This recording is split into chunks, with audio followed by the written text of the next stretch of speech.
Hi, this is Andrew Zizas, your host at CFO Studio. I have the pleasure of sitting here today with Chris Santomassimo. Mr. Santomassimo is a partner at Nicoll Davis Spinella and is also general counsel at AGFA Corporation. Chris is here to talk to us today about risk and mid-cap companies. Chris, it's nice to have you here on CFO Studio. Thanks, Andy. It's great to be here. Chris, we've had some very dynamic conversations about risk, about mid-cap companies, and about creative approaches to mitigating that risk. Why are mid-cap companies at such great elements of risk these days? You know, Andy, what you find in a mid-cap company that does not already have its own legal department or general counsel is that quite often responsibility for dealing with legal issues and legal risk is pushed down to the finance function, to the CFO. So the CFO, as somebody who manages the finances of the company, is faced with the task of not only managing the legal issues, but also trying to understand when to bring in legal assistance and when not to. Quite often, especially at a company who's looking to manage its expenses, has downward pressure on expenses, maybe the decision is made too late very often. A CFO or a finance executive may unfortunately bring in legal assistance too late, only in the case of a crisis. And that happens primarily because of the traditional nature of how legal expenses are billed. It's a significant expense, but it's billed on an hourly basis. So where you're constantly going to an outside firm, a CFO may feel as if the clock runs every time he picks up the phone, and as a result may not bring in legal assistance quickly enough. So, okay, so mid-cap company doesn't typically have their own inside general counsel. That's right. Most mid-cap companies don't have a need for a full-time general counsel. In many cases, right. And so you're saying typically the alternative to inside is the traditional legal model where it's on an hourly basis. And yeah, I can appreciate how a CFO would, should I or shouldn't I pick up the phone because the clock starts ticking. Right.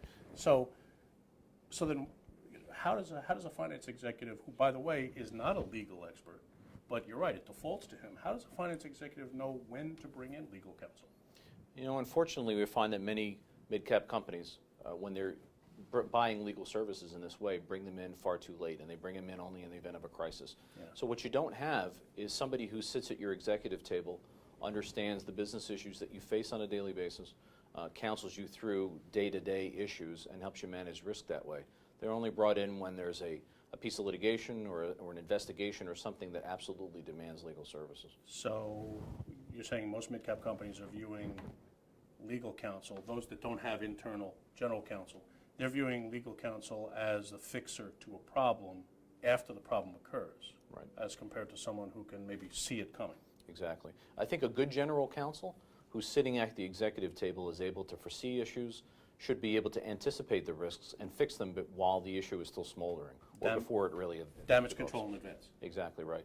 You know, we're also very surprised to find out that very many companies, when they're doing contracts, they do contracts for everything from buying services to buying goods and dealing with their customers. Quite often, it's only business people who look at the business terms of the contract. They chalk up everything else to what they might call legalese, and they run the risk that there's terms in the contract that just don't fit for the business model, or they put the company at risk. Quite often, those issues don't really erupt until they're out of control and you're in a crisis. So what happens? So you're telling me they're reviewing contracts. They're looking at business, finance, operational terms. They're addressing those.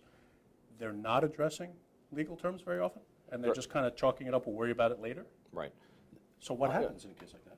The contracts don't get reviewed. You know, a good general counsel would never let that happen. A general counsel sitting in the company would have a process in place, would look at these contracts, whether they're small, large, or otherwise, and fix the risk before they get signed. Okay. So in a perfect world, every company has a general counsel, but we established a moment ago that most mid-cap companies either don't have a need for the hours, the full-time hours of a general counsel, or as an austerity measure, it may be decided that they don't want to pay for a full-time general counsel. So what's the alternative? Well, the alternative, of course, that many companies use is they go outside to law firms, and they do it on an hourly basis. We find that mid-cap companies just simply can't afford that model. And part of the reason is that it's not only just expensive on its face, but it's really not an effective way to go outside.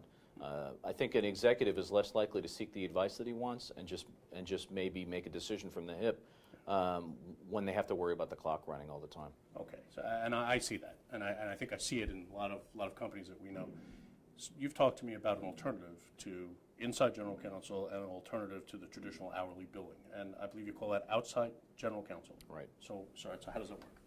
The outside general counsel model essentially gives a company a general counsel, gives that person or gives that company a lawyer that's dedicated to their business, that sits with them, counsels them through issues. But in a sense, if you don't need a full-time general counsel, you're able to share the cost with other companies. You use them on a part-time basis, or you use them on an as-needed basis. The benefits are these. I myself, for example, am a sitting general counsel. I understand what it is to be a general counsel, and I think it's fair to say there's some distinctions between being an experienced GC, working for a company, as opposed to just an attorney who represents companies on the outside. I think I'm better able to understand those issues and the pressures that the business people see. So you get that benefit, but you also get a fixed fee. It's an all-you-can-use service for a fixed monthly fee that's based on the type of risk that you face and the type of usage that you would like to have as a company. All right, so that makes sense. So as a mid-cap company, the finance exec gets the benefit of having a general counsel almost as if he was full-time at a lower cost. Right. On an as-needed basis. So this is not an hourly approach, though. No, we develop a price that makes sense based on the type of risks, the type of business that the company faces, and the type of uses that they're likely to see. What's nice about it is we established a fixed fee, which means if you call us for 10 hours a month, it's the same as if you're going to call us for 12 or 15 hours a month. In that way, we share some of the risk of that usage with the client, and we operate just like an employed general counsel would. The benefit we give them is this predictability in expenses every month. We also give them a team approach. You know, many companies who decide to hire a general counsel might be disappointed when they find out that GC is not an expert in all of the areas, so they're not able to suck in all of the work that was formerly sent outside. What we're able to do is provide them with, in a sense, a whole team approach. We have different people at the firm who not only have my experience, but also have experience in other areas that complement me. So we're able to provide a team approach to a problem that quite often is not solvable with one hire. So I get the benefit of an experienced GC, not just an attorney, and this is not a legal staffing model you're talking about. This is an honest-to-goodness general counsel, someone who understands the interplay between risk, the law, business, finance, and maybe a host of other disciplines. Also has the ability to draw other services in at a lower cost than what a normal general counsel would cost. That's exactly right. At a lower cost than an hourly, and not the insignificance of a legal staffing model. Right. That's an excellent approach. We essentially provide all the benefits of having an inside general counsel or a team of lawyers in-house. And I think we distinguish ourselves from a staffing model because we control and manage all of the legal work. It's not as if you hire an attorney to bring in on a temporary basis who's got to report to the finance executive. That's essentially doing what you've done already with a little bit of extra legal mind in-house. Right. We're actually going to give you that general counsel solution, going to give you somebody who will be your general counsel and have the same services that staffing model would provide. That's excellent. Chris, we've got about a minute left.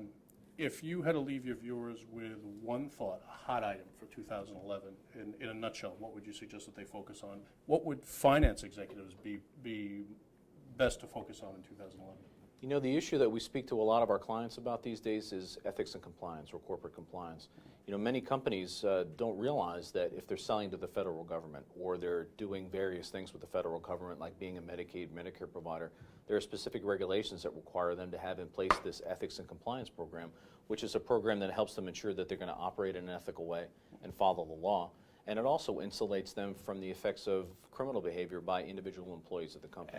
And through the outside general counsel approach, you can put in place an ethics and compliance program. Yeah, we've done it for other companies. We've done it a number of times for other companies, and we find that it not only solves a gap in their risk mitigation strategy, but it also provides them with a bit of an insulation from the effect of a criminal prosecution, which in some cases could put a company out of business or sideline them for a long time. I would imagine so. Chris, the outside general counsel model sounds superb for mid-cap companies. I want to thank you for being here at CFO Studio. I enjoyed this, and I think we're going to invite you back for some more. Thank you, Andy. Appreciate it. Nice having you here. Thank you so much. This is Andrew Zizas with Chris Santomassimo.